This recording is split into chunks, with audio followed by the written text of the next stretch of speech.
Good morning, everybody, and happy Wednesday to you.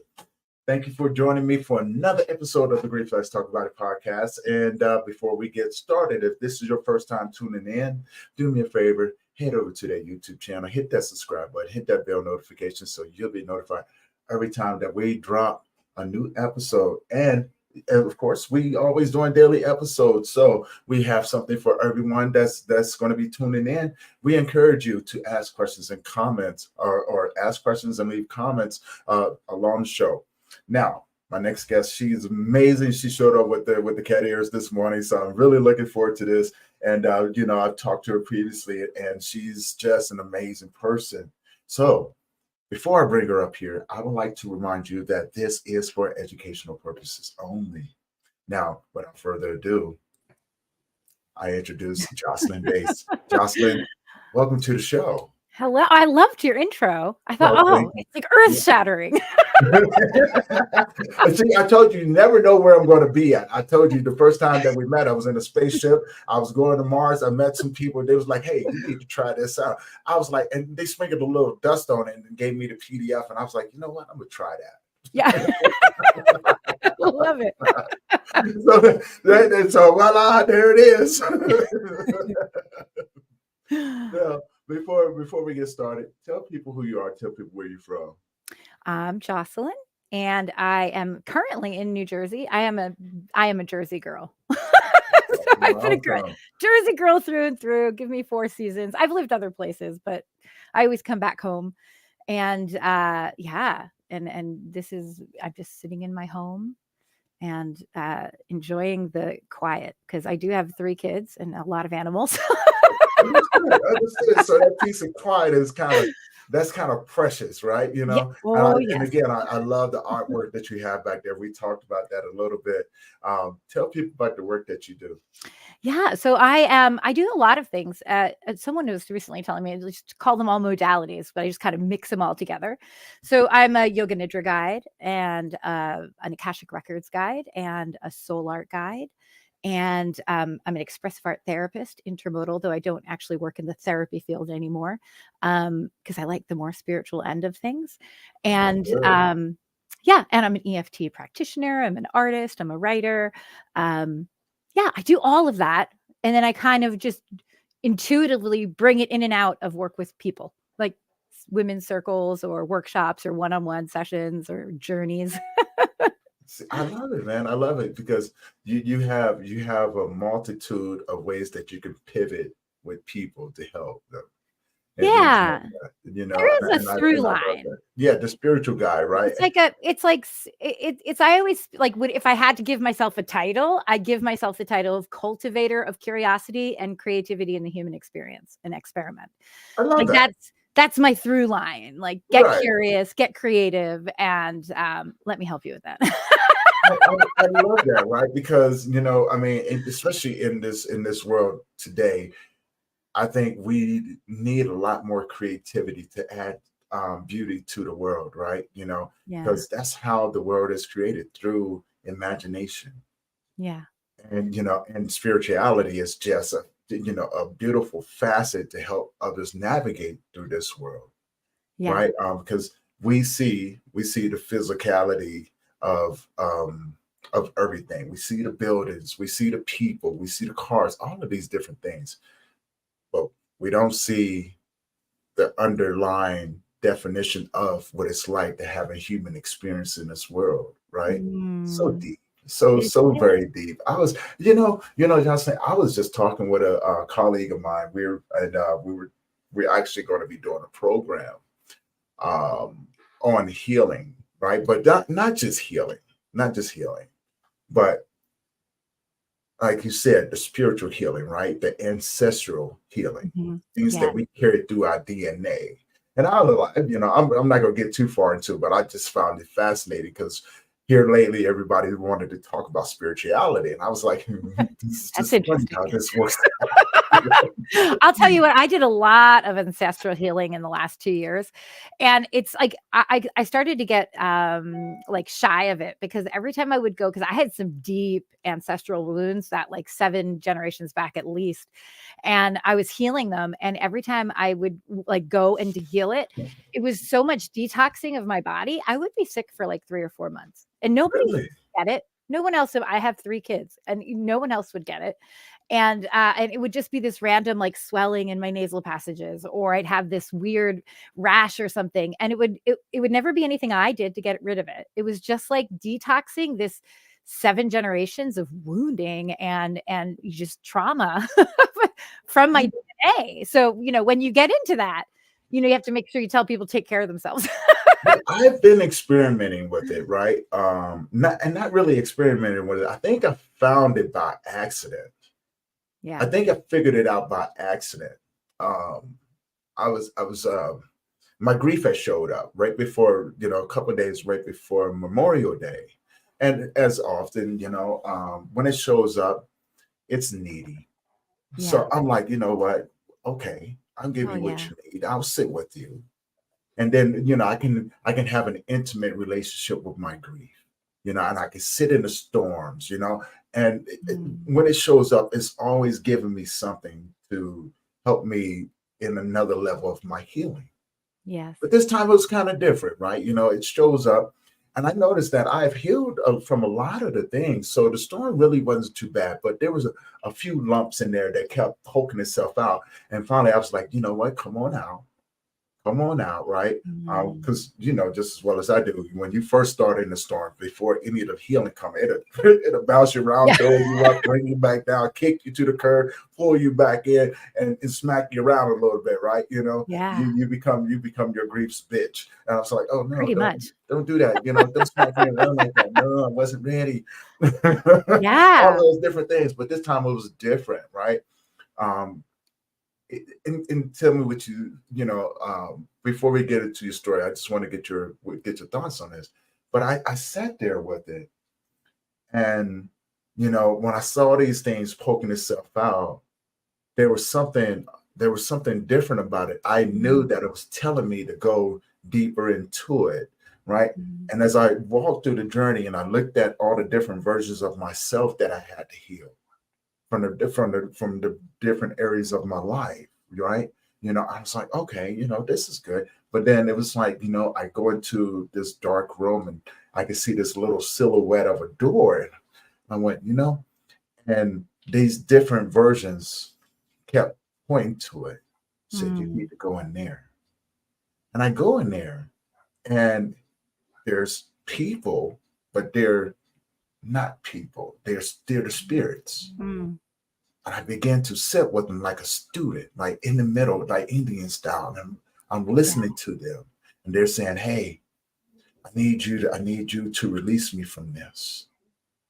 And I go, well, "What do you need me to do?" I need to forgive me for this. And I began to do that, and it's still a constant journey. But every time I did, it was like one would leave and another one would show up. So there's a lot to uncover there, right? Yeah. And it wasn't as if I had to wait for the results in real time. In real time, I was actually seeing the results in my present day life. Like things were being released. And, it was like, okay, okay, I feel different. I feel a little bit lighter. The burden of certain things are starting to lift up. Now, there's some things that I'm still working on that still fight me a little bit because I see the two sides of it. I'm just like, okay, y'all need to stop fighting. You two need to stop fighting. Y'all need to make up or something, right? Because y'all messing me up over here. So, that was just something that I was thinking about.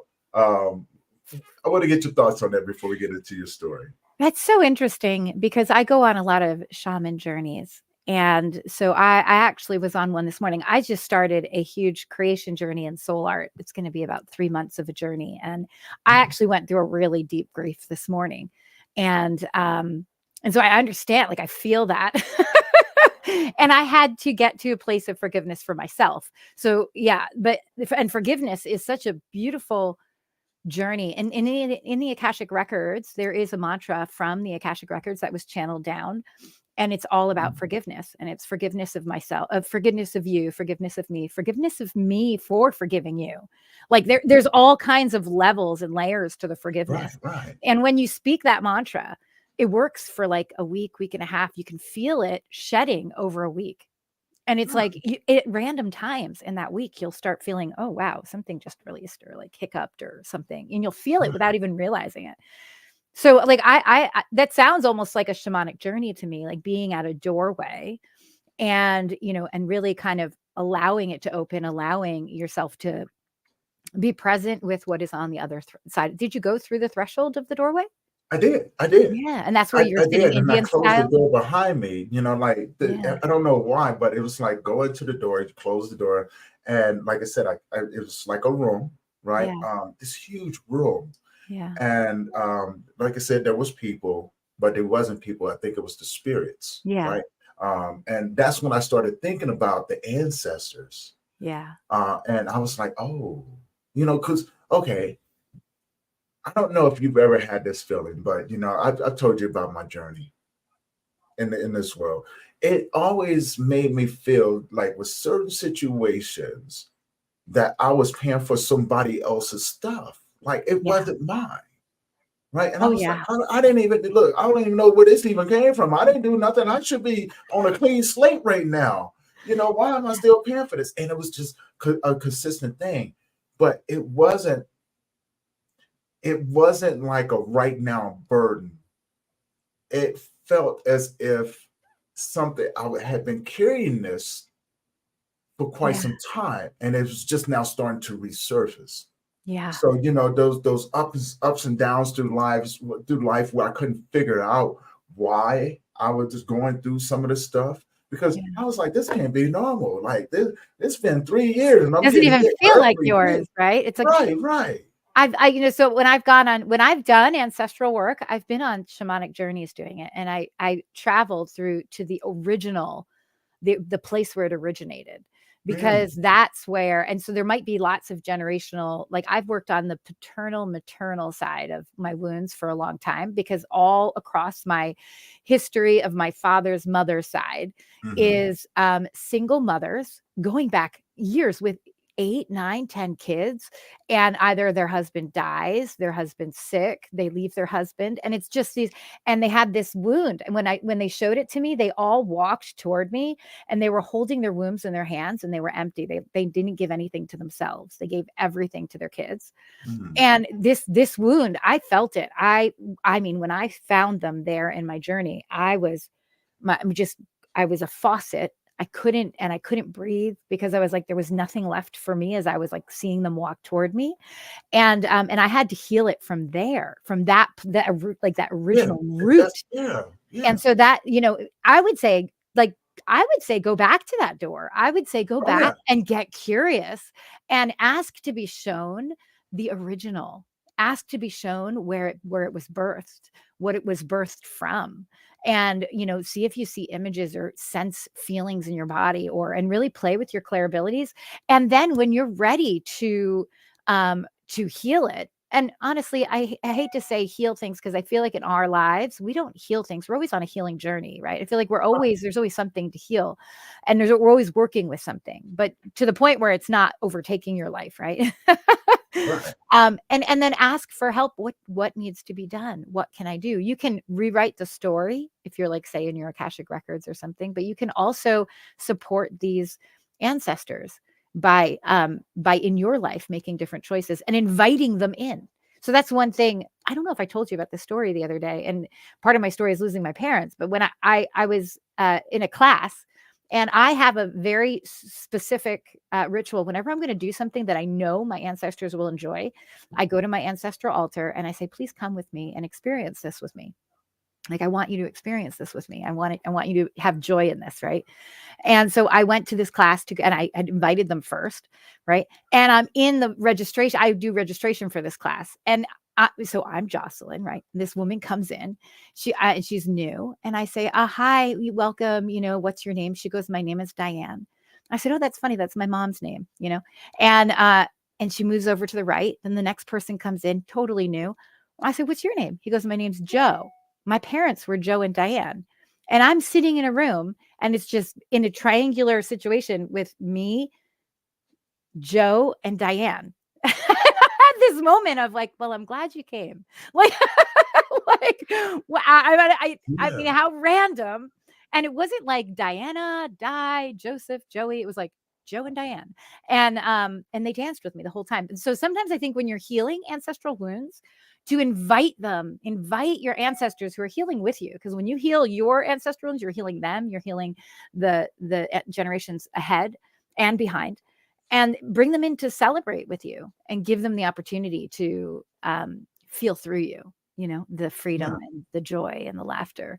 So I want to add to that, right? Because and I'm totally with that right there, because I never really thought about inviting them in. I think they're wanting to be released from the ties of the realm that they're in to go. Oh, yes, to go home, right? And that's what I felt, right? I think everybody's going to be different. To be free as they explore these different avenues of healing, right? Because they can't stay here. No, I mean they can, but I think they'll be better off without the chains that they're being bound to. From not forgiving themselves, or for not being forgiving for their actions, or whatever it may be, right? But I think everybody's ancestors, are going to be different in how we approach them in their realms and things like that.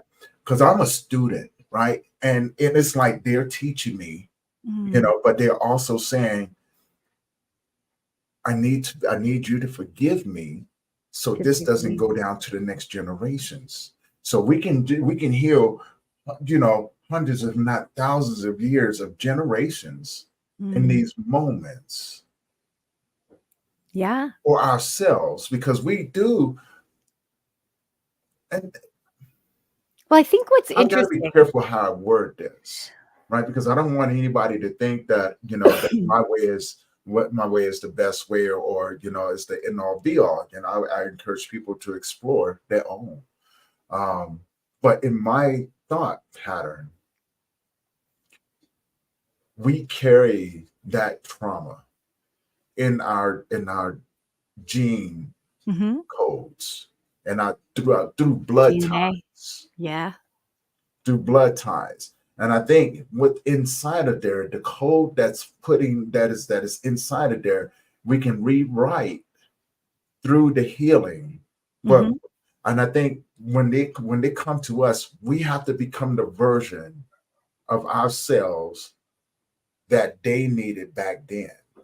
Yes, that was my point. Yeah, so bring them into the celebrations when you're finding what they're missing, right? Like, all right, so we were saying the same thing. Yeah. And also this idea of releasing them, I feel like it goes back to your belief in what you believe in the afterlife or along that side. But I find that as you release these things, some of those souls will kind of go off, but the ones that are here for you to help you, ancestors have such magic to them, because they have almost like I would say almost like a calling to work with you in a deep and profound way.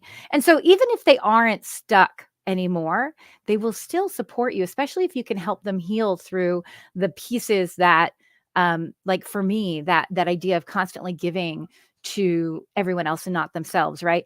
Once you can start to heal that, and maybe it is forgiveness, or maybe it, I don't know what it would be, but for that, right, then you can kind of, they'll come in and help you as well. It's like it's a relationship, and you don't have to take help from anybody.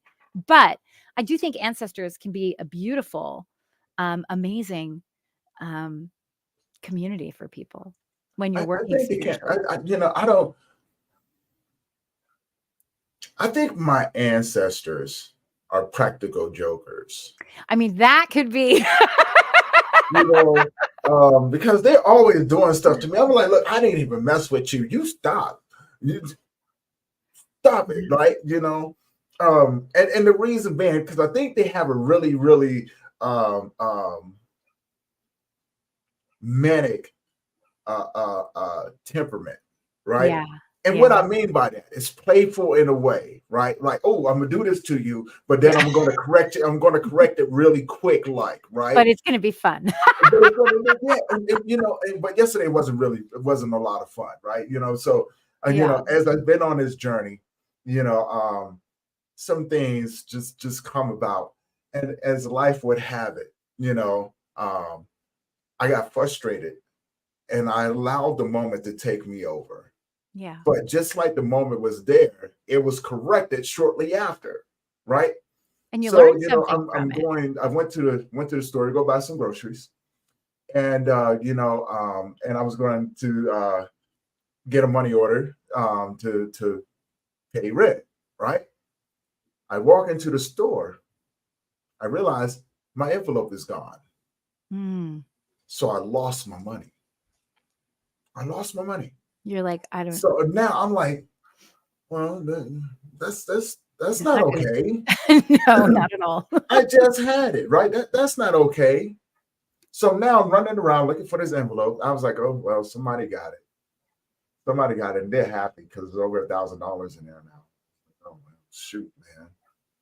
And I was with a buddy of mine, and God bless his heart. He goes, I got you.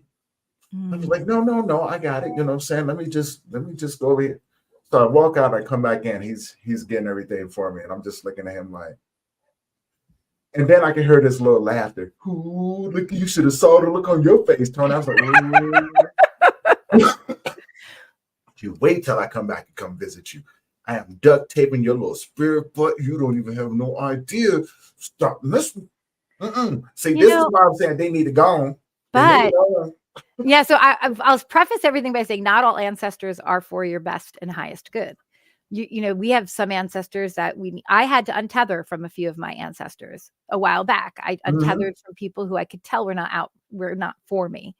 But so you have to be careful, you can heal their wounds still. But Yeah, the second thing I'll say is maybe that person who was trying to, help you out needed to feel that, or maybe there was a reason that happened so that you I understand you're agree. taken care of. And so maybe even though it was a jokester and it kind of sucked in the moment, right? Like that might have been a really important moment for either you or your friend, you know? And it really was, right? Because in that moment, I did allow my emotions to almost take over, and I almost had an emotional reaction to the situation, to where like I was just like, you know what, um, I'm about to break something. Mm. I'm about to really break something. I'm about to go around the store and see who has what, right? But I didn't. And I agree. I think it's a multifaceted Yeah. direction that it went in. Right. For one, it was testing me.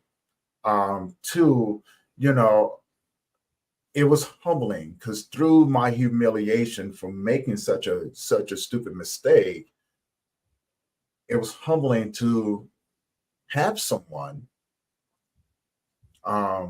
there Yeah. that that was, because I look. I think most human beings, we have a hard time asking for help, Yeah, we do. right? Especially we as men, right? You know what I'm saying? Because people have taught us over a period of time that, oh, this comes with strings. Yeah. Remember that time I did this for you? I'm gonna need you to do something for me too, right? So we get told over a period of time not to depend on people. But now, the underlying the message that I got from it, and I totally agree. Some of your ancestors, they just don't know how to grow up. I think they're still kids, and I hope they're listening to me right now. Yeah, I hope they're listening to me and I understand. I think you're a kid. I did go on somewhere, sit down in the corner somewhere, eat your ice cream, do whatever you gotta do, but stop playing practical jokes on people. It's gonna come back on you. But I Mm. think but when we look at it, right, ancestors don't necessarily have to be the grown-ups, it can be children too. Yeah. So to allow them to play in the world, I don't think they mean any harm. I think they just want to remind you that it's okay. Yeah. there's also something to just getting you to laugh every so often, Right, right. Getting you or to laugh take very yourself a so little less seriously, right? yeah, but depending on the situation, you can be like, you know Yeah, what, there's some serious stuff right now. I don't think I like this. yeah. But then the way that it was corrected, I couldn't have never wrote that out in a book, and I'm gonna shout them out right now. Thank you both for everything that you did for me yesterday, man. That was really huge. That love goes very deep, man. But now let's go back because I love the way this conversation is going. But talk about how you got into the work that you're doing because you had an amazing journey. Yeah. Well, I was originally, I went to school for expressive art therapy years ago. I mean, I graduated in like 2002, and I was an expressive art therapist, Intermodal, and um, in I worked in the juvenile justice system. I worked in domestic violence shelters. I worked in rehabilitation centers with brain and spinal cord injuries, and some psychiatric hospitals. And I love the work I did, but I never felt quite at home there because the spiritual piece was not available to me in that. Mhm. Like, you kind of have to take a step back. You can't really talk about, well, what does your soul say? Like, Right, right, let's yeah. go figure out what your soul said. Like, you can't do that. So when I had kids, I let go of that work because I also found I wouldn't let my kids jump and go walk on the roads, like even on sidewalks, or go climb trees, because in brain and spinal cord injury, it's so random. Mhm. Um, so I just kind of became a parent and taught creativity, because we unschool our kids. So I taught creativity and filmmaking and writing and art to kids on Outschool for a long time. And it got me through the beginning of COVID, because like everything went down, but I was good. Everyone went to Outschool for COVID. Right, I yeah, was good, yeah, yeah. Um, and then what happened is, unexpectedly, in September of 2021, my parents died 7 days apart. And it was during that COVID time, which I think, there's all kinds of different grief you can have. There's, grief from losing people, grief from losing jobs, the instability of losing the basic foundation that you live on, right? Like, but my grief was definitely during that COVID time. And it not only was the loss of both of my parents so close together unexpectedly, but because of how COVID happened, it was having no say. It was not having closure of any kind. It was not being able to see them or walk them or through it or do anything for them, and constantly having to fight.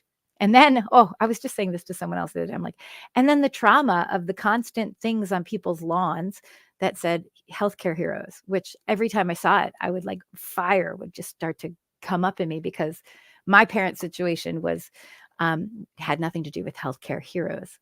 Mhm. There was a lot that went on in the hospitals that basically caused them to die. Right. So that was like a constant trauma for me, and it was constantly up everywhere I went. Um, but they died because they went in sick with COVID, and they died. But they didn't die of COVID, though they died with COVID.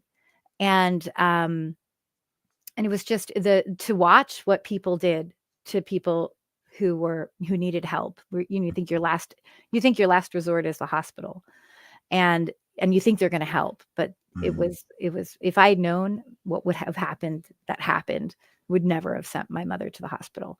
I would have let her just die alone in the bed, and I would have laid next to her, and I would have held her, you know. Um, and so she died because they'd given her tons of, because he couldn't advocate or go into the hospital. Um, they did whatever they wanted to do, and I didn't know any of this until I got the medical records of how Mhm. many she was on 17 medications, 7 of which were black box labels, which is, as you know, it can kill you. Mhm. And some of them were mismatched, and she was on massive amounts of remdesivir, and they didn't, there were so many problems with what happened. Is she started having kidney failure, which is the side effect of remdesivir, and then everything started to shut down. And so we had that going on, but I couldn't see her, nor, if what happens is, when at that point, if someone was to call her, she would have to pick up the phone. And if you're not feeling good, you're not picking up the phone. So there was, like, just not a lot of communication. The nurses would call me and say, your mother's not being compliant. And I'd be like, well, why? They're like, well, she says she's in pain and can't lay on her side. I said, give her pillows. And then I don't think they ever brought her pillows, because when I did get to see them, and this was heartbreaking for me, is they called me to come in. They said, we're breaking the rules for you. You should come in, and because both your parents are here. They were 3 doors down from each other, and you can come see your mother. She's going to die in a few hours. So I went in, and when I went in, there were no pillows around her, and there was just a thin sheet. Her feet were hanging out. Her chest was hanging out. She was freezing. She wasn't answering or anything. She was dying. Mm-hmm. And so I sat with her for a little while. Then they brought my dad in, and he was in this wheelchair with a plexiglass box with a door on it. And he wasn't allowed to get up and hold her, lay down with her. Couldn't even kiss her, because he was told to stay in the box of the wheelchair. And they hadn't prepared him. They hadn't told him. Like I said, he was in the hospital too. Mm-hmm. I couldn't get in touch with him either. So it was the first time I'd really talked to him. And he was a PTSD veteran, and he had been with my mom since he basically got out of Vietnam. And he was in Vietnam. He was blown up. He had massive loss in Vietnam. So there was a lot that I think when they met each other, because they were originally neighbors, but when they met each other, it was like they're gonna hang on to each other. They were kind of twin flames in that way. And so when my dad saw my mom, he said, she's suffering. He said, I can be angry, but I can't be sad. And he didn't know. He just shaking his head. He didn't know what to do. And I tried to talk to him, but then the nurse came in and said, you have to leave now. I said, my mom is going to die. Can't we stay with her? I want to hold her hand. She said, nope, you've had enough time. Be grateful for the time you've had. And they escorted me out, and they moved my dad away. But they never gave my dad any grief therapy or anything, nothing. She died 20 minutes after I left the hospital. It would have been 20 minutes to let me stay with my mom. But we were supposed to be grateful. So, and then I found out in the medical records, they didn't even find out that she died till an hour and a half later, because, it's reported when they find them in time wise. She was left alone for an hour after she died. They didn't even find her. So, then after that, my dad, who was actually doing fine, he only went into the hospital because he fell, and he was like 6'4", because the oxygen, when he would sit down and get up, was getting him dizzy just during that time. But his oxygen was like 96%. So he had to see some physical therapist just to talk to him. So he had a release date the next day, and that day after my mom died, his oxygen plummeted to 60%. And he wanted to leave. He at some point called me and said, this world is yours now. I don't belong here anymore. And then hung up. And he refused to answer the phone after that. And if his oxygen came down, and they put him on these masks, and he kept trying to take it off. Let alone the fact that his beard, he never had a beard. His beard was coming in, and he kept trying to itch it, I think is what was happening. Yeah. But for a PTSD veteran, they ended up restraining him to the bed. And at the same time, he was on steroids. So my dad, who was a 6'4", 6'5" teddy bear, I when they told me they put him on restraints, I said, you show me him now. Because they did have these little Zoom things. And he was in there screaming and cursing and pulling hard against these restraints. I said, what are you doing? It's totally inhumane. And I said, take him off. And they said, well, we're only going to take him off if you put him on hospice care. And I knew what that meant. I knew that meant they were going to kill him with morphine. Right. But I wasn't going to let him. He told me his wishes, and I wasn't going to let him be in that state, especially when they didn't give him any support. So we ended up putting him on a hospice, and he died 7 days later or 6 days later. And the hospice nurses were really nice. I will say that hospice nurses, they don't get enough credit. Understood. They would call on their own iPhones and FaceTime so I could see my dad. I mean, he wasn't there, but I could see him, and she would pet his hair, almost like pet. That's not right. Stroke his hair, and she'd say, talk to him while I'm stroking him, so he feels like it's you. She was really amazing. But after that, and all that happened so fast. And then I was like, I knew there was a schism in my brain. I'm not going to be okay with this. I'm going to dissociate. I know it. So when they were both in the funeral home, I said, can I please see their bodies before they were cremated? And I said, I just need to. If I don't want to see it, but if I don't, I'm going to never understand this on some weird level. And I know this. And then I was refused that as well because of COVID policies. You can't. And I was like, oh, so I still have moments where I'm like, it's not real. Like it's just not real. Right. And so after that, I dissociated for like 4 or 5 months. I don't remember anything. There's pictures, there's pictures of me smiling and doing things, but I don't have solid memories. And then sometime in January, because that happened in September, I was, credit card companies and stuff were calling me, and I had to go into my mom's emails. And I found that she loved this one human design person. And so I reached out to that human design person. I said, I need to be near my mom. Can I be in your program? I have no money. It's all put in the lawyers and the estate and stuff. And she was like, yes. And she let me in. It was a 6-month program. It was healing your witch wound. And I had so much support in that program that I started to jump further into human design. And human design, I'm also a human design coach. So human design is something to decondition. So I'm an only child who lived with my parents, with my family, and they were my backbone. And so everything fell apart. And so when I tried to start coming back and coming to, I didn't know who I was, totally did not understand why I was in this world. And human design helped me understand that. It helped me see what my gifts were, who I was, how I was conditioned when I was younger, how to decondition from those things in my life. And it really was a touchstone for me for quite a while of like, okay, this is how I can kind of live in this world now, and how I can redefine myself. And then from there, I found the Akashic Records, which I didn't know anything about, but I ended up in a past life in some random meditation that was given in one of my human design groups. So I reached out to the woman, and she's like, you need to be an Akashic Records guide. And she offered the program to me. And I did that because then I started to get really connected to my ancestors, my past lives I've had with different people, my soul family. And I got to understand things in a totally new and amazing way. I got to tap into my clairvoyance, which as an artist, most artists have clairvoyance. They just think it's imagination, but it really, a lot of times it's things channeling through them. And so I did that. And then that like following December, I ended up having a really bad time with grief again, because it was like the winter time and my kids were sniffling all the time.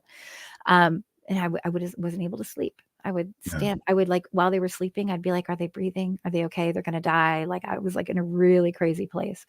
And because I was so anxious, I had insomnia. Because I had insomnia, I was that much more anxious. And I was that much more anxious. I had like really bad insomnia, and I was starting to go a little nutty.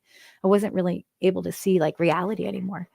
So I started doing yoga nidra, which is guided meditation. I don't know who guided me to that. Probably my mom. I feel like my mom's been out there giving me the breadcrumbs, and she sent me, I think, to yoga nidra, and that really grounded me back. That was my new touchstone. Okay, breath, balance the nervous system. I'm not in an emergency. I'm safe. I'm secure. I got into my inner refuge. I began to like understand how the nervous system works, how to calm it down, how to be present in my body. And I had a really strong practice of that. And then I reached out to my teacher. I'm like, I just have to tell you saved my life. Because like 3 months later, I was like, oh, I'm back to myself. And she's like, you should be a yoga nidra guide. And I was like, okay, I'll do it. And so now I do yoga nidra as well. And all that time I was doing soul shamanism journeys with my teacher.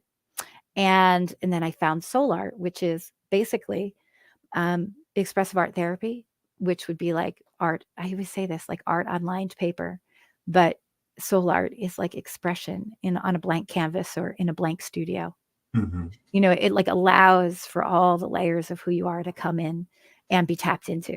And this is something that I'm working really strongly with right now. It feels very much like that life purpose, soul purpose, life path for me. Yeah. So that is kind of like my journey of how it all happened. It all happened from that crazy experience in September.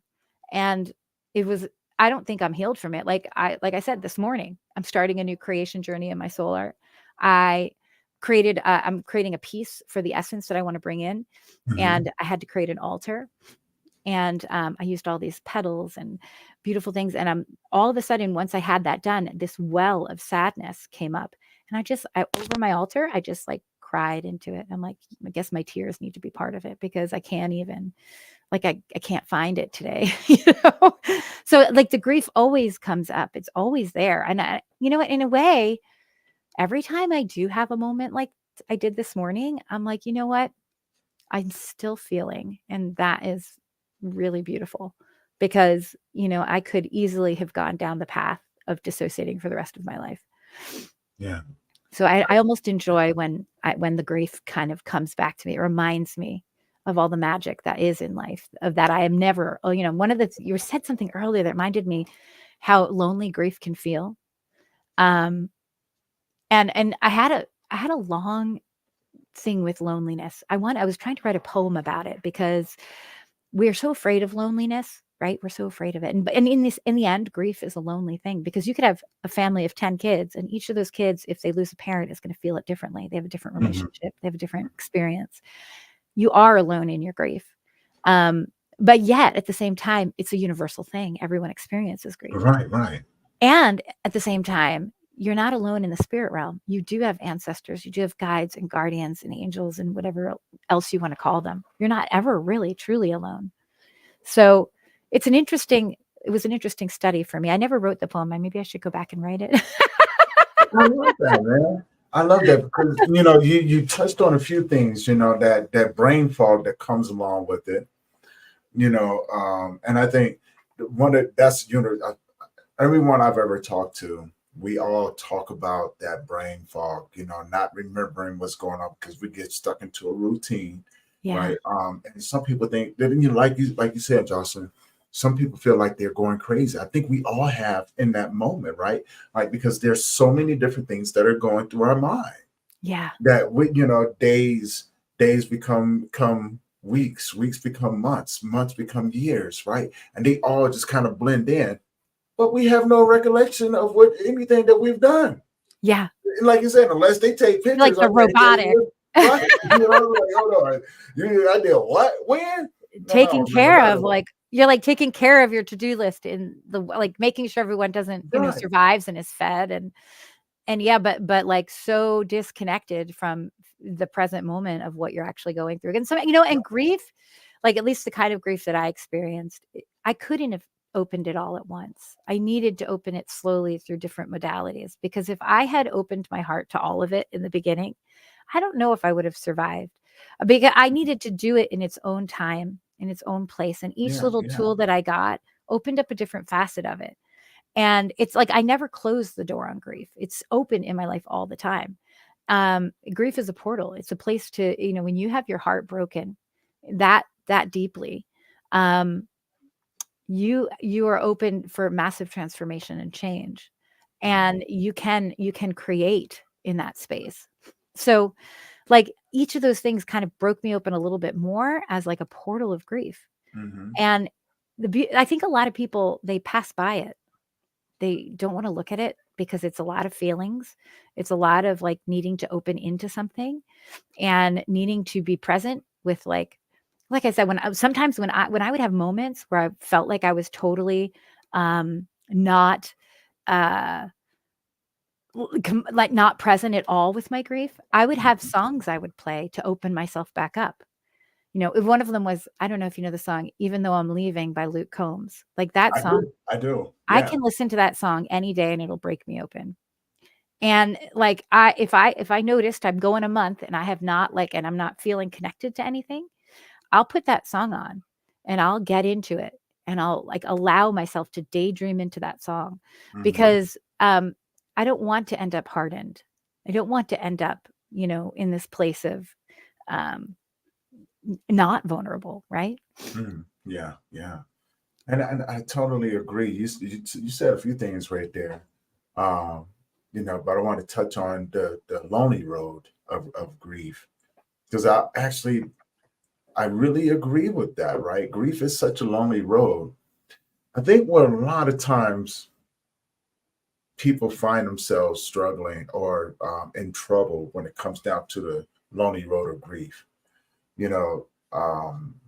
sometimes people are afraid of being with themselves, Yeah. right? Yeah. Because when you know yourself, it's easy to be alone because there's a deep embedded love that you have for yourself to take care of you, Yeah. right? To be alone with your thoughts and not be overcome with the thoughts that come along with it.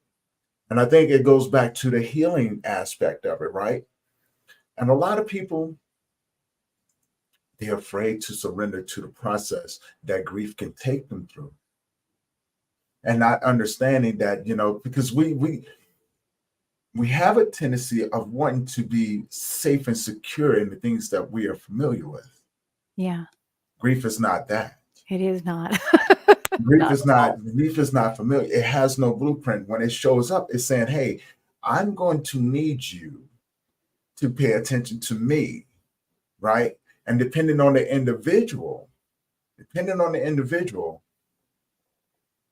they're afraid to explore because grief hurts. And no one wants to hurt. Mm. Our brain is designed to keep us safe.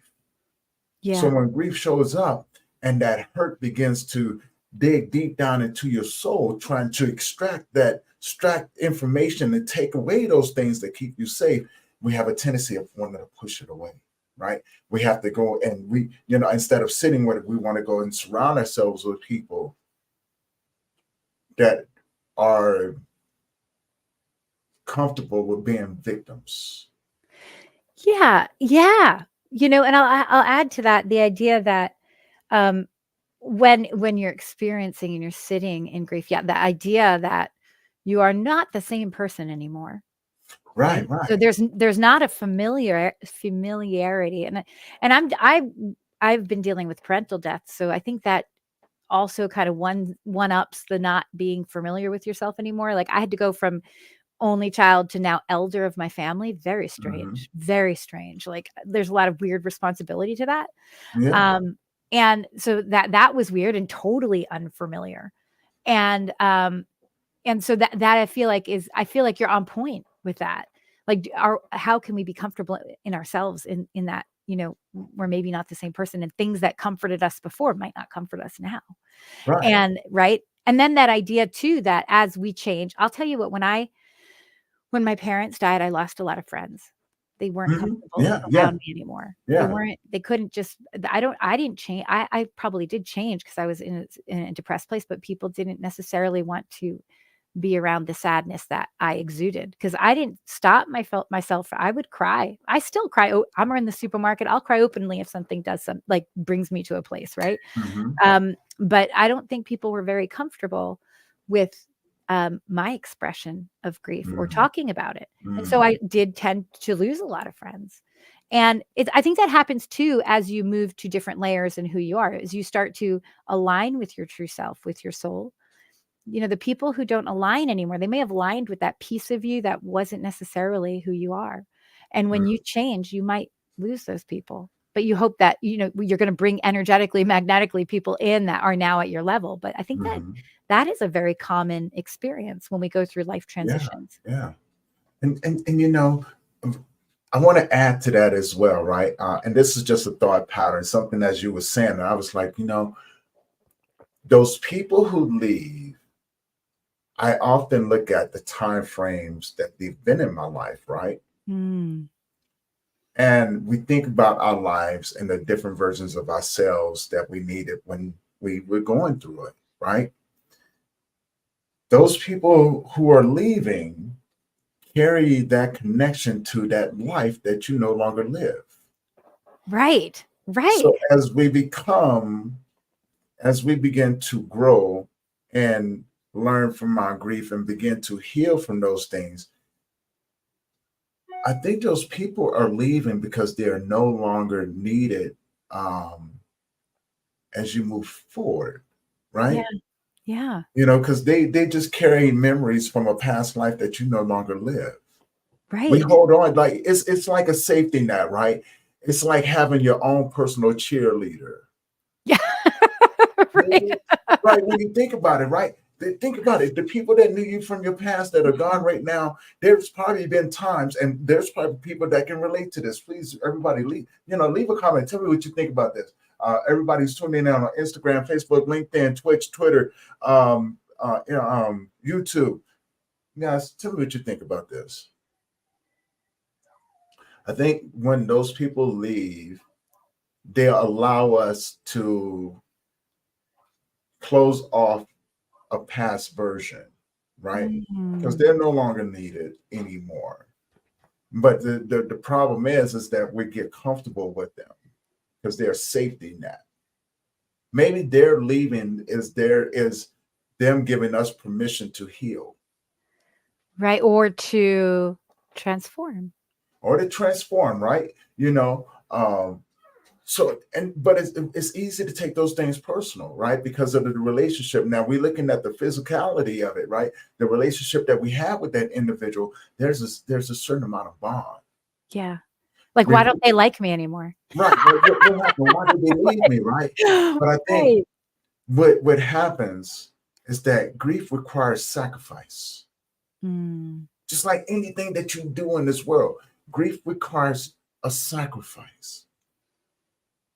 It's like, I need you to sacrifice this so I can give you this. Yeah. This is going to aid you as you move. Don't worry about this over here. They're going to be okay. Yeah. I need you to surrender to the process that I have to put you through. These people have given you what you need, have protected you. Now it's time for you to get uncomfortable, not take this personal. I think we talked about this one time before. When you get to a place in your life where you can understand that people's journeys are their own individuals' journey, and there's going to be times they're going to have to break off and go complete their journey. Just like you and I, right? We're just walking each other home, or walking each other to, until it's time for us to branch off and go have families or go start a business and things like that. When you can get to a place of not taking that personal, you become a different version, and life takes on a different sort of meaning and understanding to you, right? Yeah. Now, here's the downside to it. This is where the loneliness sets in. Yeah. Is it like a pool of a place? Like, before the one kicks up, the other one is gone, and it's like, okay, here I am. Who am I? That's the question. And it's funny because you say grief is sacrifice, but yes, so it's like grief. The grief it's like it is the sacrifice itself, and then there's the sacrificing of your old belief systems and who you are. Yes, and all of that, and then you're like you're sitting there going, okay, who am I and what am I supposed to do and where am I going? And you have to get solid in who you are or where you want to go, who you want to be. So it's interesting. And Lincoln, I definitely understand. I think we've touched on that a little bit as well. Grief, depending on the loss, takes time, right? You've had multiple losses, but yes, it does make it hard to love, because you have to look at the people and the relationships that you had, that you have lost. It doesn't. Okay, so let me correct that a little bit. It doesn't make it hard to love. It makes it scared to love. Ooh. Because there's a sense of attachment that you deep down inside want, but after you've experienced deep loss, you're afraid of it happening again. It doesn't make it hard to love. It makes you scared to love, because and I've done this before. I don't want to feel that anymore. So I think what's interesting is just thinking about that idea of hard to love, because I think I had the opposite experience. I think I wanted to throw myself into love again. I missed it so much.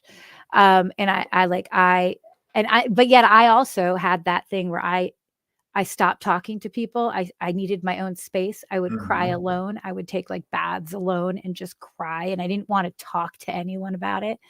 I would maybe talk to my parents. I would talk a lot to Right, them right, after right. they died. Like, and I would sit and have long conversations with them.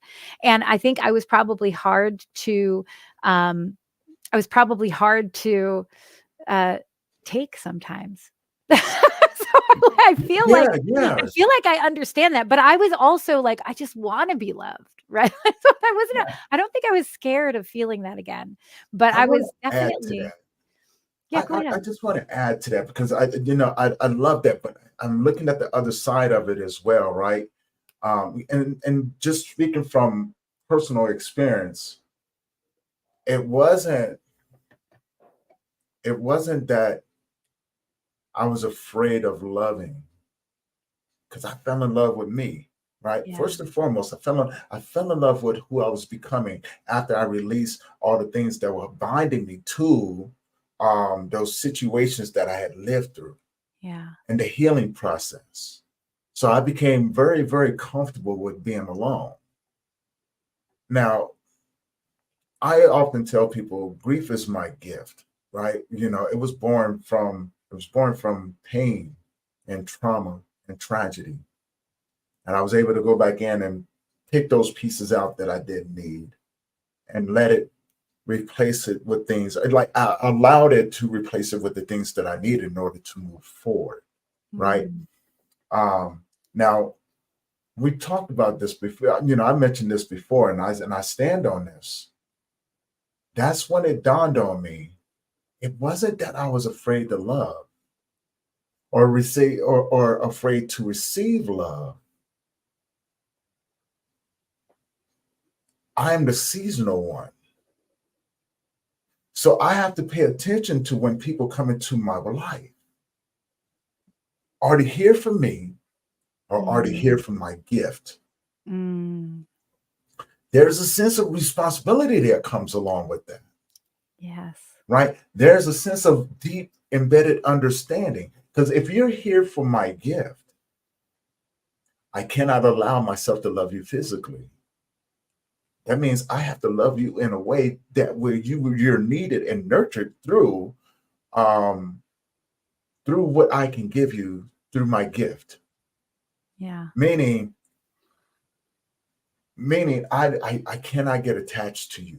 I've learned not to get attached to people, places, or things because we're just moving through this world, yeah, and I am just here momentarily in your moment that you need me. So, out of respect for myself and out of respect for the people that I'm with, or the people that come along, I'm merely here to walk with you. mm, I'm merely here to give you something so you can have the strength to move on. And when that is done, I don't take it personal, but I yeah, got to continue on my way because my season with you is up. I have to go to the next person and see what they need from me because there's a gift that we call grief. It's not mine. Everything that I've learned, it's never mine. I'm a carrier. So the attachment aspect of it for me, and this is just for me, right? And I'm very careful about not telling people to, this is the way it should be. No, this is specifically for me because I do understand the attachment level that people can have, the trauma bond that comes along with that. But I have to be mindful and understand that and go, you know what? I would be a bastard if I took advantage of you. mm, And instead, I would rather respect you and love you mentally, emotionally, and spiritually, and let you keep the physicality for the time that you're healed for the person that you're supposed to be with. It's not my job to take that away from them.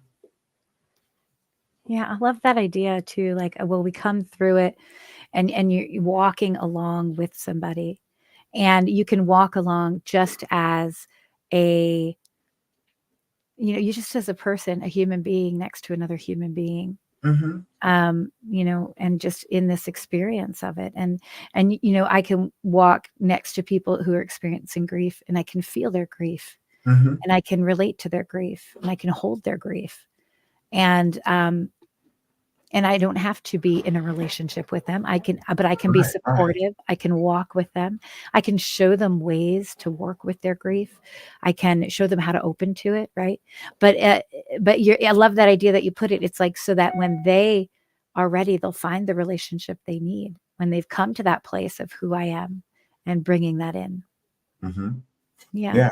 And I want to add to that something I started thinking about. Allowing your grief to have a relationship with someone else's grief. Yeah.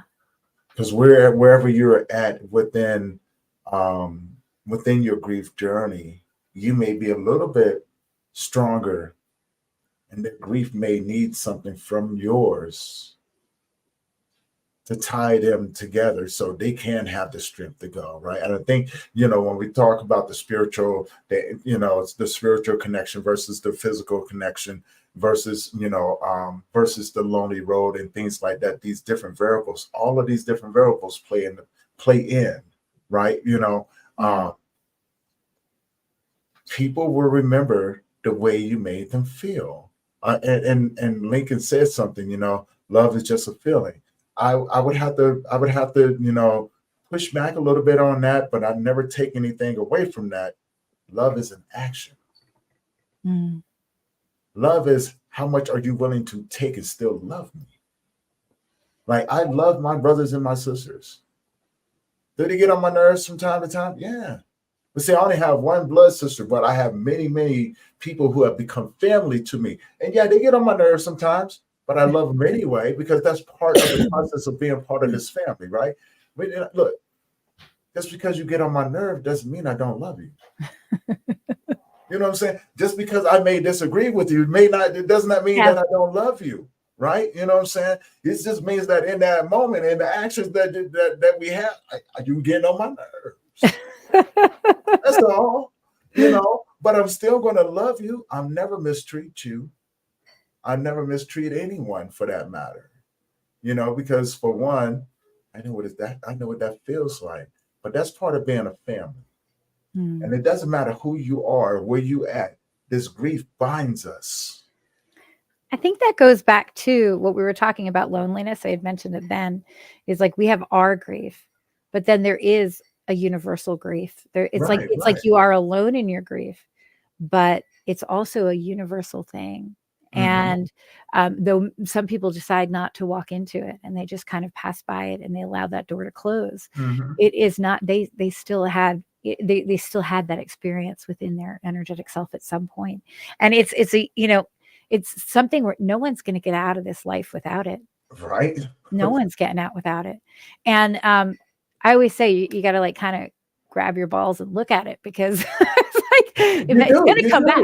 Going to keep coming back, Yeah, and you really do. You're going to have to grab your balls and be like, oh, okay, and to add to that, right? Because grief is such it is such a deep, lonely road for the individuals that are going through it, right?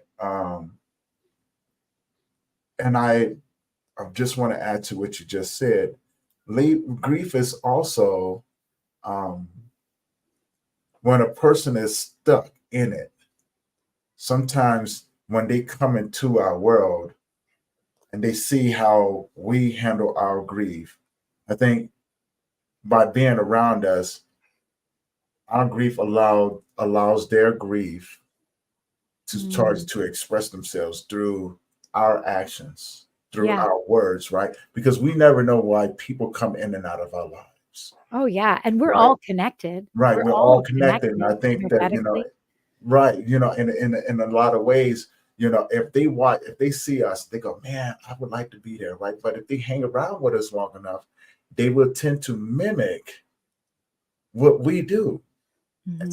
And we never understand why. We're like, oh, what's wrong with you? Why?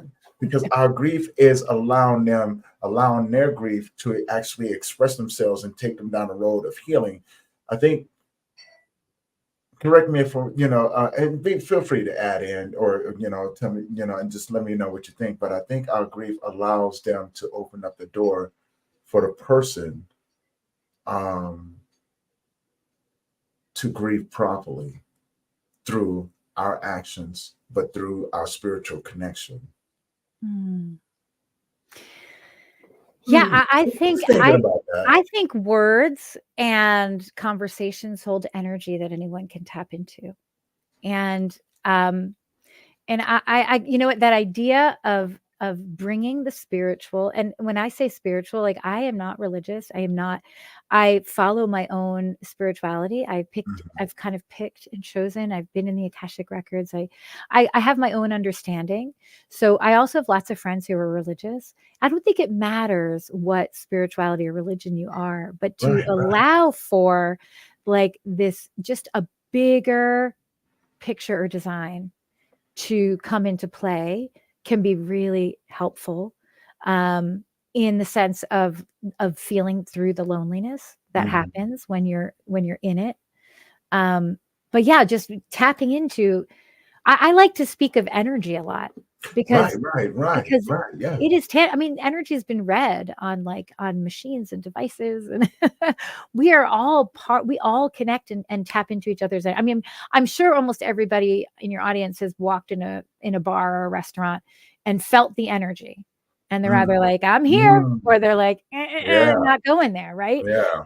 And so we have this internal sense, and I feel like even through things like Zoom or StreamYard here, there is an energy that's getting passed, and people can tap into that to find strength, to find curiosity, to find ways, and into the spiritual, their own spirituality. Does that make sense? Yeah, it does. And see, as you're saying that, I'm going, how deep do we want to go on this? Because I can go pretty deep on that one, right? Because when we think about that, right? It reminded me of a conversation that I just saw on Joe Rogan, with Terrence Howard. Oh, I saw that. Yeah, right. Yeah. So I think you about the, when I say this, I think it's going to make a lot of sense. And when if you remember the conversation, he talks about how everything differs, right? Just do one molecule, what I'm saying? Either it's magnesium, iron, hydrogen, what I'm saying, etc., right? But he used the analogy of a plant. And how, when you put two plants together, what I'm saying, siblings, and you put them together, the roots will actually search each other out. Yeah. But if you was to take a seedling and from one plant and put it over here, and then you add in something over here, the plant will actually reach to that sibling to try to nurture it from what's been provided. It seeks each other out. Yeah. And so we as people, we have this unique design of the flower of life, right? And so when we interact with each other, regardless of who you are, I think what they need, we seek it out in order to nurture each other in those moments. I feel like I'm getting this picture of like energetic tentacles. Right. And that's okay. Look at, yes, that's exactly what I mean, right? Because when we come across people who are going through deep embedded grief, we seek each other out. Yeah. We never really understand that, but when we're together, it's like, oh, this makes sense. That connection is there, right? And they're there to get that nurturing, that nurturing from us. Yeah. Or we're there to get that nurturing from them. Yeah. Right? We're seeking each other out, right? You know what I'm saying? Just in a different way. That energy is what they're craving. They need a little bit of something, or we need a little bit of something.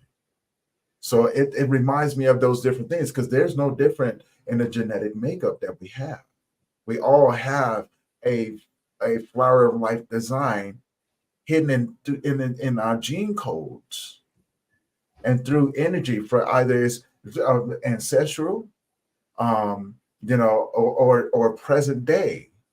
We tend to attract people that have gone through things that are similar, right? You Yeah. know, and having like having a multitude of losses, like I have, you know, I tend to attract people who have gone through multiple losses because I can pivot with them, whether it's parental, sibling, multiple friends, the way that they passed away, whether it was homicides or overdoses or suicides or just life in general, from COVID to cancer, diabetes, right? Even child loss. Yeah. It's the conversation through and the pivoting that we have to be able to connect with each other on those different levels that allows this. I think we give others permission to heal through that energy. Yeah.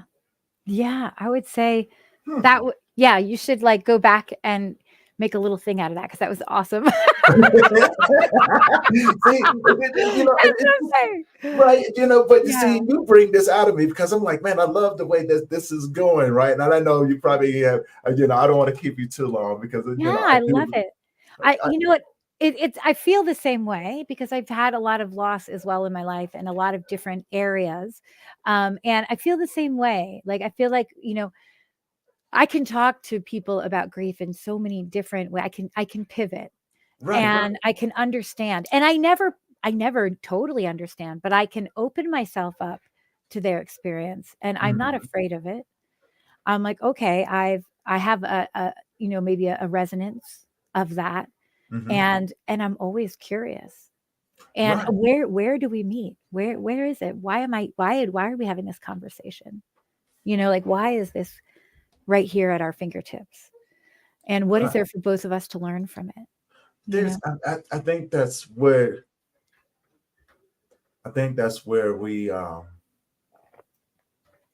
where we kind of skip across it, how we get stuck.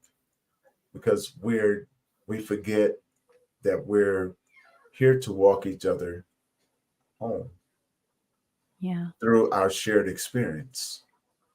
Because like you said, and I totally agree, and it's something that that I think when people can grasp onto it, we're coming from this place, and as we hear, we're working our way back to that place. And I think the goal is to have the best fulfilled, purposeful human experience that we possibly can, so our souls can tell the stories to those who are coming. That's beautiful. Right? I believe that we're storytellers, either in the physical world or either in the spiritual world. I think we're storytellers either way because as children we were born into a world, we get told stories by our parents, right? Yeah. Where did And the that stories tradition come from? oh, that's been long, long. I mean, that Right. Now storytelling you okay, tradition, so that's like that's right. it. So you know what I'm saying? So that came from somewhere. That just didn't just happen, right? So what if we are telling stories to the children who are coming here about the experiences that we had? And when they come here, they have the opportunity to have their own story through curiosity, growth, Yeah. and experience.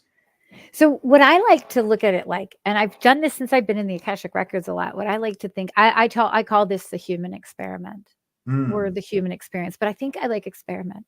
I think our souls come here to experience things. And this has helped me with my grief immeasurably to understand it mhm, this way.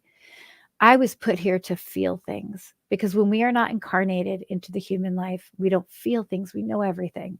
So when I start to begin to look at, okay, I'm here, and if I feel something, that's part of this game, that's part of this experiment.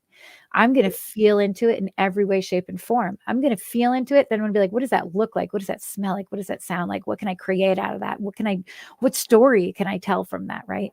But mhm. when we're here in the human experience, it's like it's like we're experimenting with all of our feelings all the time and how to express those feelings, right?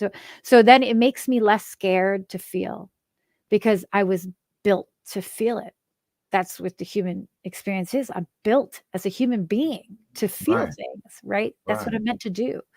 And so like it makes me less scared to jump in. Okay, if Mm. I'm here to feel it, I can Okay. feel it, right? And Okay. then maybe that's that another portal in a way, right? So and maybe as a storyteller angle for that, right? It's like I'm going to feel it and then I'm going to share it so everyone else can feel it. So it's So like and then but they don't have to maybe experience what I experienced to understand and to feel and to tell their own story. And like so it's an interesting way to look at it, but that has been that understanding for me of understanding that if we're in an experiment, we really can't go wrong, can we? If it's an experiment. right. We're not we're here, we're Right. experimenting. We can't go wrong. So whatever we do, we're going to learn through, we're going to feel through, we're going to have these experiences and we're going to be here doing it, right? It means that you can look it in the face, and then Right. you can tell someone else what you saw when you looked in that face of grief or whatever it be, No, totally understand. Now, I want to add to that because I see the other side of it as well, and I believe this is where my connection um, really starts to make sense for me because it goes back to what I said before. I'm not allowed to get attached to people, places, or things because I'm constantly moving around. You Mm. know, and I don't want to. I don't want to allow my emotions to take away from the human connection, right?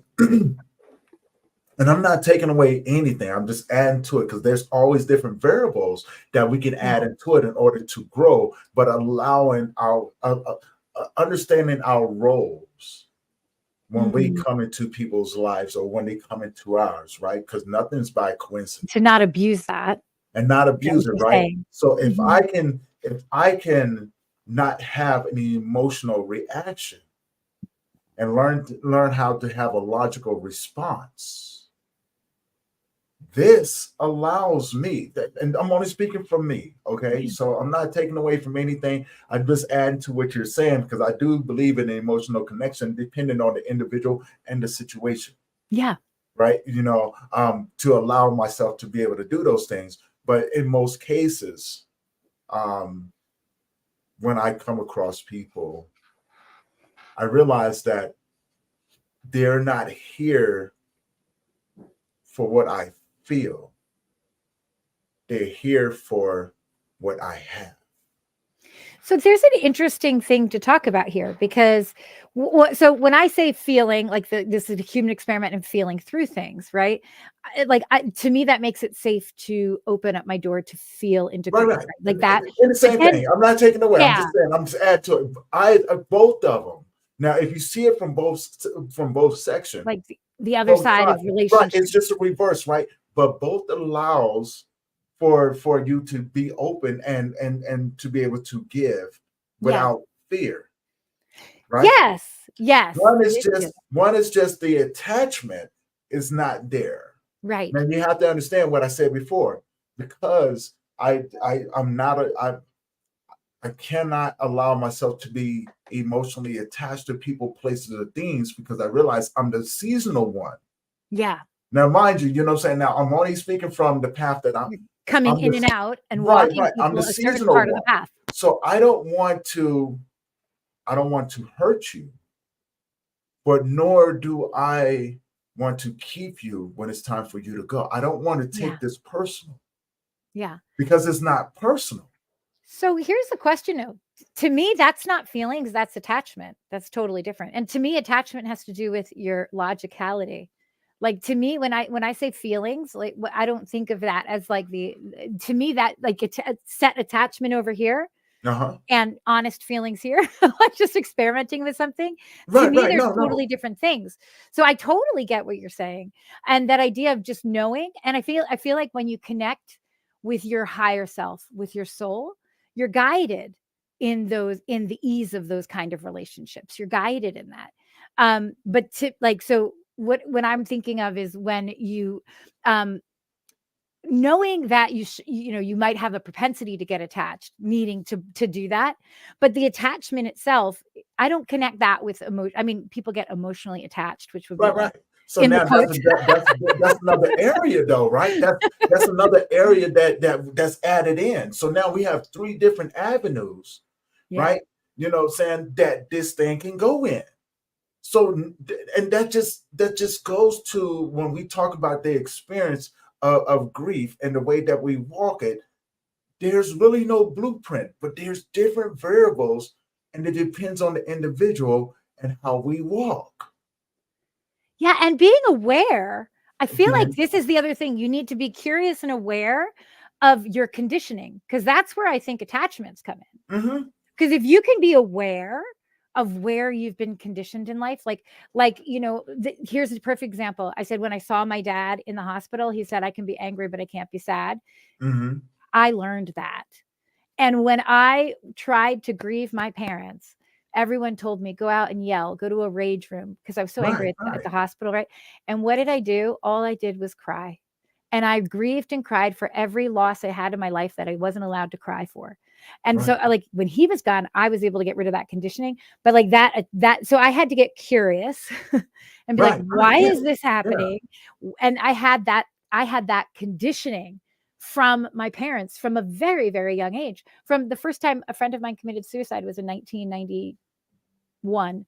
And I remember being in the car and telling my parents about it, and I started crying. And they said, why are you crying?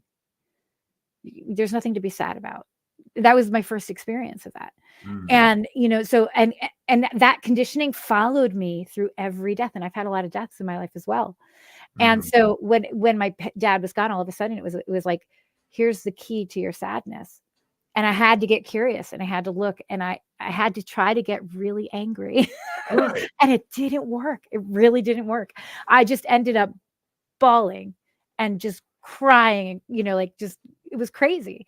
So being curious with where you're conditioned, because I think attachments, or my feeling is that attachments come from that conditioning, those needs, the dependencies, like all of that, like those come from inner limited beliefs, self-limiting beliefs that you need these other things, right? If we are a pure, working from your higher self perspective, working from your soul, and really following, which a lot of us don't, because let's face it, culture is really against that. They Right, want us to, we have to fight constantly against culture for that kind of stuff, right. right? um but if you can be in that, I feel like it would naturally, you would find what you naturally needed, you know. And okay, so now that's what I'm saying, because not having the attachment or the emotional reaction or response in Yeah. any area for me allows me to give freely, because it's a reminder to the person, you don't have to take anything, but I give for free. Yeah. And that is so The beautiful. knowledge, right? That whatever I want you to feel whatever you need to feel, whether if it's anger, I can receive that. Whether if it's love, I can give you that, just without the physicality. Yeah. If it's allowing you to feel afraid but feel secure, I'm open to all of these different things, because I can pivot with you without demanding that you change your course Yeah. until you're strong enough. It's just like I'm side by side until Right, it right, works, right? right. I'm allowing myself, my spirit, and my grief to walk with you, because it's not about me. It's so much bigger than me. But Yeah. maybe I've come a long ways within my journey. Well, listen, your ancestors are opening doors for you at this point. Right. And then so we're messengers, right? We're messengers, right? Yes. And so my thing is, once we leave each other, the silent question that I ask you, and I know that people hear it, did you get the message? And I go, right? Yeah. I'm just passing through. That's it. Yeah. I'm just passing through. But I understand that. I'm not asking for others to understand that, because as an individual, I have to understand and build a relationship with the journey and the process that I have to go through.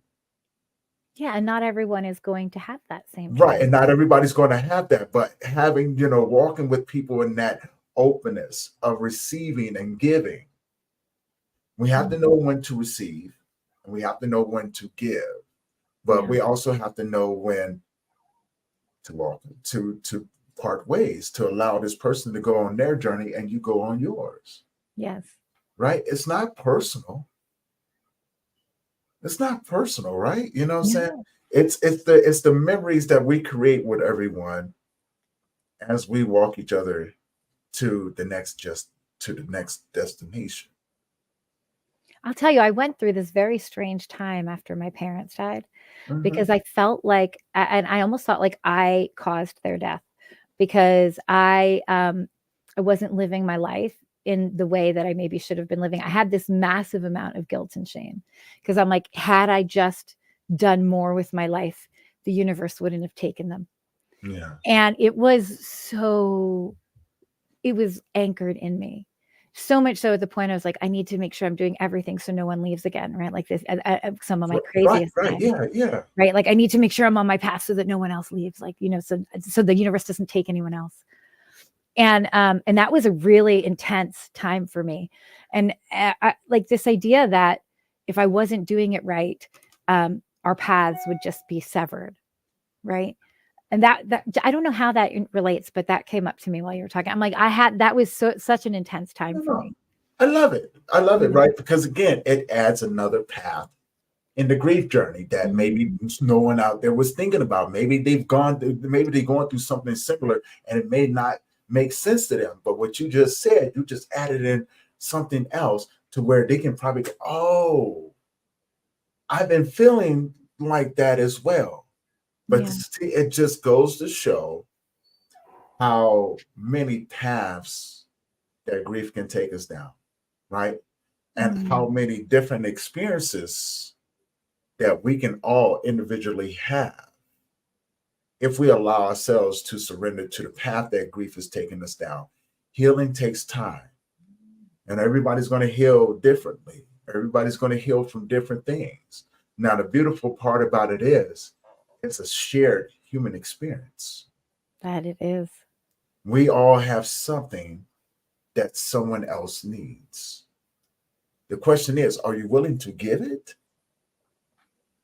Or does your grief have to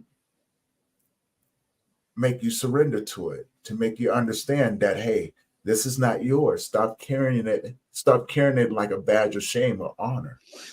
Yeah. There's nothing in this world that we experience that hasn't already been experienced. The only thing is that it's individual.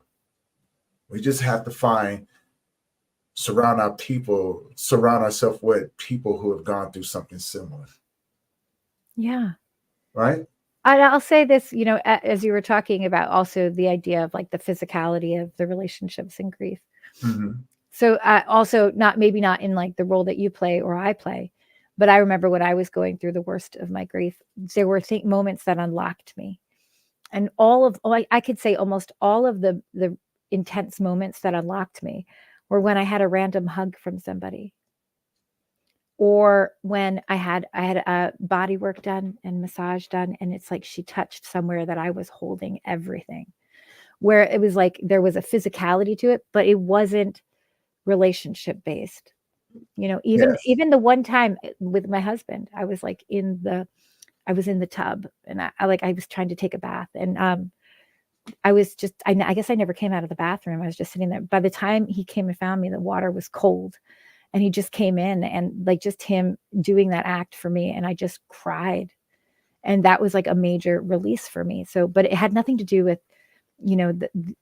our relationship between a husband and wife. It was like I just needed that touch in that moment, and so there is something to the physical body and where we hold things and touch, as well as something to the energy that we hold, but I think those were moments for me that really broke me open, Right. where it was like human to human. It was like, Understood. does that make sense? No, But no, not in like a husband and no, wife. no, no, no, no, no, no. I totally understand, and I'm right there with you. And again, everybody's going to have a different way of doing things, Oh right? yeah, And again, that's just another way of people connecting. different ways to This look at is just, look, we've added in 4 or 5 different things about different areas where people can connect through these different things, right? Yeah, we're And making a cake. touching community, you know what I'm saying? Spirituality, energy, all of these different things. Grief is such a beautiful, sexy beast that It it is. allows us to be free for what others need and what we need, and we have individuals like myself. I am just a messenger. I understand. See, I understand my individual role along the path. Yeah. That's it. No more, no less. And I am not here to take away from anyone. But Yeah. if I can give someone something, then I do it freely, just without the physical attachment or the Yeah. physical need, Yeah. right? Because I understand my role, and as a man walking through this world, it's easy for people to get attached to me because of what I carry. I have to put up walls because when it's time for me to go, I don't want to hurt you. I don't want to Yeah. hurt no one. I want to leave you better than when I found you. I think that's beautiful. And that's a responsibility. That's a really deep embedded responsibility that I have to carry. Look, your responsibility is going to be different from mine. I'm a student of this thing, but I'm just working my way back up to where I belong. So I'm not here to hurt you. I'm not here to I'm not here to drag you or to contradict you. I'm here to love you the way that you need it without the physical attachment. Yeah.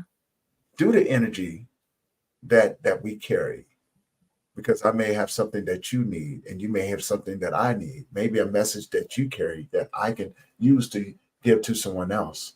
That's it. No more, no less. Right? That's not all the rest of it. That's my own journey in this world. That's it. We all will figure our journeys out as we go through the process, right? Encouraging other to be strong, right? And uplifting each other, loving each other the way that we need to be loved.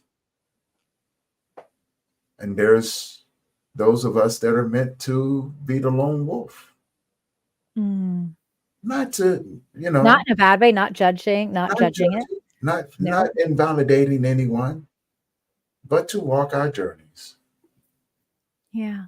That's it. And again, those multifaceted areas that we as people, um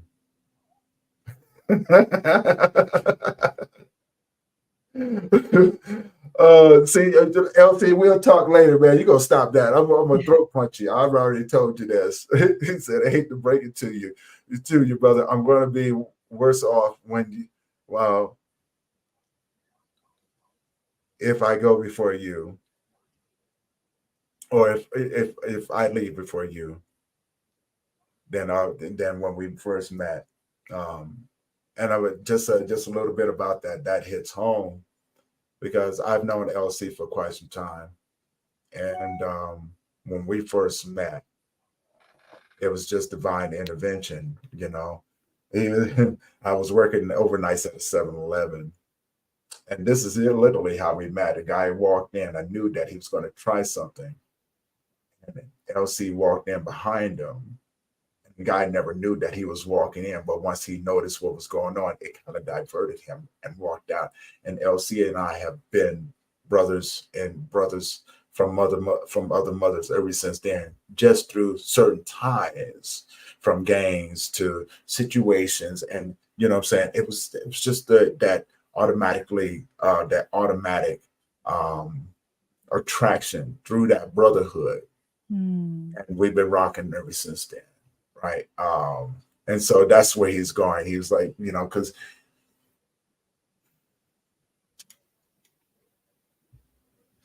the human experience that we have with individuals goes far deeper than what we often really expected to do, Mm. right? And so that's why I said that comment right there hit deep. Definitely, if you open up to it. Right. How And that's many what it is. interactions do we have where people don't open up, or one Right. person opens up and the other Right. person isn't willing? Or Exactly. So I understand, you know, the attachment level and things like that. And we've talked about it several times. And the same thing, I haven't defaulted away from anything that I've said. yeah, I'm just here to walk you to your next destination. I think that's what so many people need. Yeah. It's just that whether they feel alone in who they are in the moment or not, but having the company of somebody, the energetic company, the physical next to you, taking a walk or not, right? Yeah. That kind of represents, in a sense, going back to what we were saying before, it almost represents the universal grief. Uh-huh. Like you walking along someone's path is like the universal grief, and then there's the individual grief, and it's almost like that's put those together. Yeah. And that's Yeah. how we connect. Like even if you can share your grief with somebody else, you're tapping into that universal grief, and in a way, and so Yeah. that's I So think many different a ways, beautiful right? way to look at it. We've already laid out so many things. Hopefully everybody's getting a lot from this and things like that. And you know, I want to say, Jocelyn, as we begin to wrap this up, man, this has been such an amazing conversation.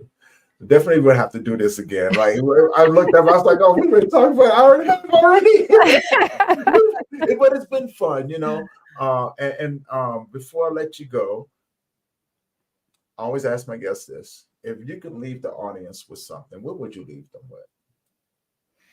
Like a physical thing or a thought? I mean, whatever you want to leave them with, right? You know what? I think in the end, if you have the ability to just get curious, even the smallest what if, or the smallest what about that, right?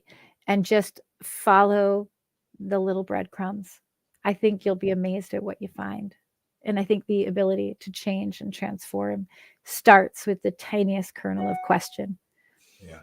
And the other thing I would say is, like, for me, creativity is expression of the soul. And I know not everyone thinks they're creative, but if you can just get moving the creativity within you, that's the way to tap into your soul. Because we as human beings are the only species that have creativity at our fingertips the way we do. It was given to us for some reason. And I believe it taps into our soul.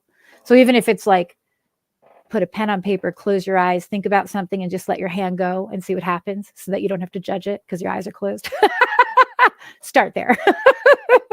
Or, go in and cook something delicious that you've never done before. Something that gets your creativity garden. Go plant a seed, right? Like, I think today our conversation was total creativity. Yeah. And it's the soul speaking and the spirit speaking. Just allow it to manifest itself into the world, right? Yeah. And through conversation, that's how we teach others to be open and walk along their own journeys to explore what that looks like. Yeah. Right. The different avenues of healing, just through connection. And you're absolutely right, Lincoln. She is amazing, right? I told you she was going to be amazing. She has an amazing story. And what she, from the first time that we talked, I knew that we was going to have a great conversation. Now, Jocelyn, where can people find you? I have my website is jocelynbates.net, and I have a Substack under @JocelynBates that I post some of my journey of grief And I'm posting a lot of my soul art journeys, which actually, or how I go through my soul art journeys, and also showing my soul art. And a lot of that has to do with grief and ancestral healing, and just trying to help people understand how they could utilize the process themselves. And then anyone who is having a hard time and wants to try Yoga Nidra, which is guided meditation, it's effortless. I offer free Yoga Nidras for both like total anxiety moments. I have like 10-minute reset for the balancing the nervous system, up to like a 50-minute Yoga Nidra. Those are free on Insight Timer.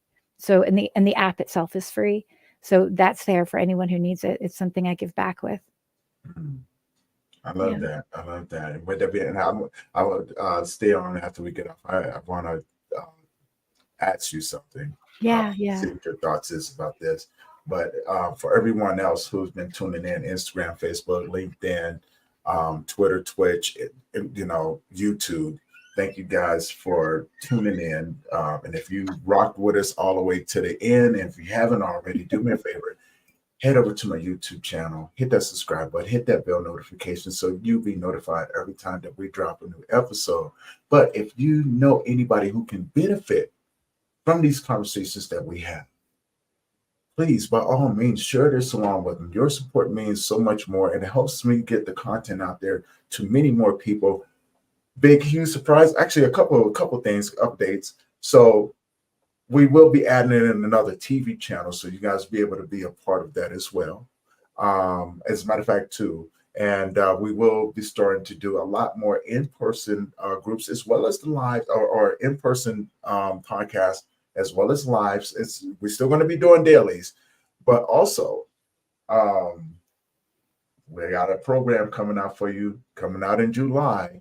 It's going to be a panel discussion, and we're going to be talking about ancestral healing. How deep does that healing go? And so it's going to be an 8-week series that we're going to be doing that's going to lead into some other things. And I'm going to be doing that with my co-host Andrew Brunswick. And we're going to be having some amazing people on the panel. So if you guys want to be a part of the panel, it's going to be a 6-person, me and Andrea, and 4 other people. So if you're interested, hit me up, let me know. We're going to be having that stuff rolling, but also keep your eye out for the book, Foreign Love Language of the Grieving Man, that I'm going to be co-authoring with so many other men. I'm going to be laying out what the grieving process looks like from a man's perspective. So tips, tools, resources, you guys know how we do it. Andrea, again, thank you for being a part of the show today. Amazing, beautiful conversation. And I look forward to us connecting more whenever you get a chance to, right? Because I know you're a busy person out there creating the world through colors and yoga and all of these different things. And I look forward to seeing what you do. People, please go and check out Andrea. This is going to conclude this episode of the Grief Let's Talk About It podcast. And thank you guys for your continued support. We'll see you guys in the next one. Peace. There we are.